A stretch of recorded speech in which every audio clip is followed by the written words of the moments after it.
నమస్కారాలు.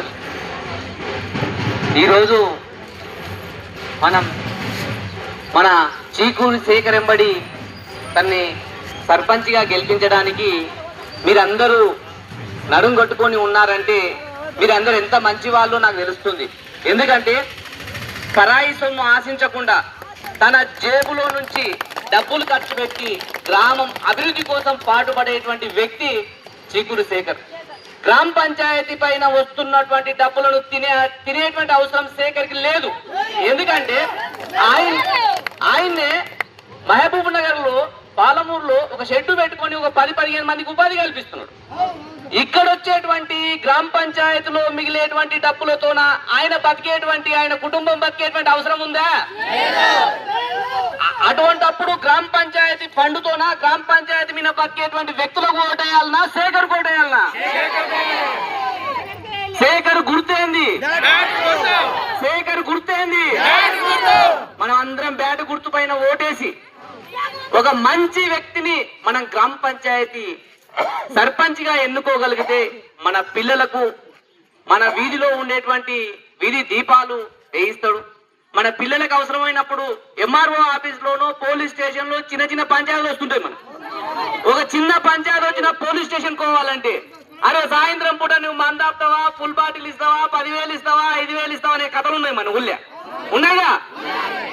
ఎప్పుడన్నా శేఖర్ పంచాయతీకి వచ్చినప్పుడు, ఎప్పుడన్నా శేఖర్ ముందరికి పంచాయతీ సర్పంచ్ గెలిపించి శేఖర్ నువ్వు పంచాయతీకి తోలుకపోయినప్పుడు ఎప్పుడైనా పైసలు అడిగినా మిమ్మల్ని? ఇప్పుడు కూడా సర్పంచ్ గా గెలిచిన తర్వాత కూడా మీకు అందుబాటులో ఉండి మీ యొక్క ప్రాబ్లమ్స్ కానీ సమస్యలు కానీ ఏమైనా ఉంటే తీర్చేటువంటి వ్యక్తి శేఖర్. శేఖర్ గుర్తేంది?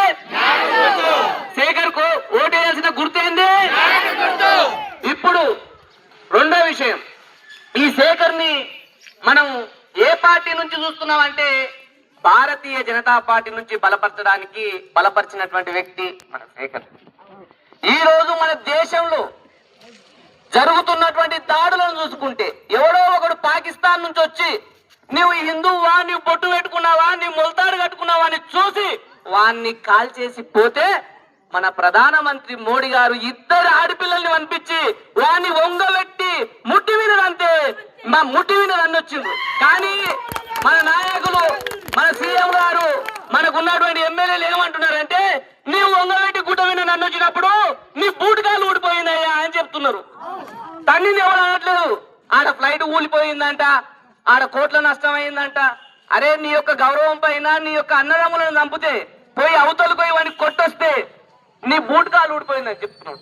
బూటకాలు ఊడిపోయింది కావాలన్నా, వాడిని తన్నొచ్చింది కావాలన్నా మనకు?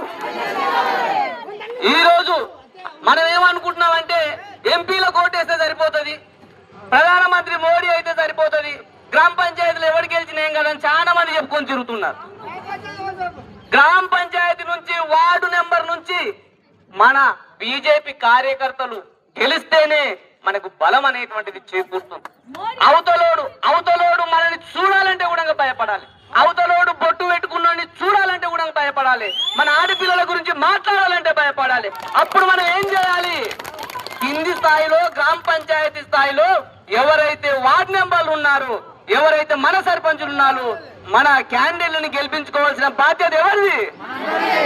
ఇప్పుడు మనం ఏ గుర్తు కోటేయాలి? ఏ గుర్తు కోటేయాలి? గుర్తు కోటేసి గెలిపియాలి. ఈ 12 సంవత్సరాల నుంచి టిఆర్ఎస్ గవర్నమెంట్ ఉన్నప్పుడు, ఇప్పుడు కాంగ్రెస్ గవర్నమెంట్ 2 సంవత్సరాలు అయింది. మన ఊరికి ఏమి ఇచ్చిందో నాకైతే మీకేమైనా తెలుసా? మీ ఊరికి 100 డబుల్ బెడ్రూమ్లు, మీ ఊరికి టిఆర్ఎస్ గవర్నమెంట్ ఉన్నప్పుడు 100 డబుల్ బెడ్రూమ్లు ఇచ్చినట్టు ఎంతమందికి వచ్చింది? నిన్న మొన్న 5 లక్షల రూపాయలు ఇచ్చి ఇల్లు కట్టిస్తున్నాడట రేవంత్ రెడ్డి. ఎంతమందికి ఇచ్చిండు?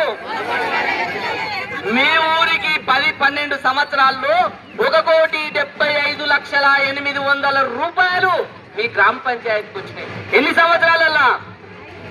ఈ 10-12 సంవత్సరాలలో టిఆర్ఎస్ గవర్నమెంట్ ఉన్నప్పుడు, ఈ గవర్నమెంట్ ఉన్నప్పుడు 1,75,800,000 రూపాయలు మీకు వచ్చినాయి. ఎవరిచ్చిండ్రు ఆ పైసలు అంటే మోడీ గారు మనకు పంపించినటువంటి పైసలు. అందులో కూడా పనులు సగం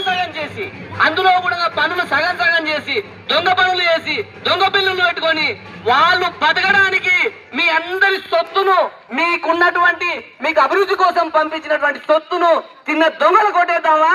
శేఖర్ చేద్దామా? బ్యాటు గుర్తుకే, బ్యాటు గుర్తుకే. ధన్యవాదాలు.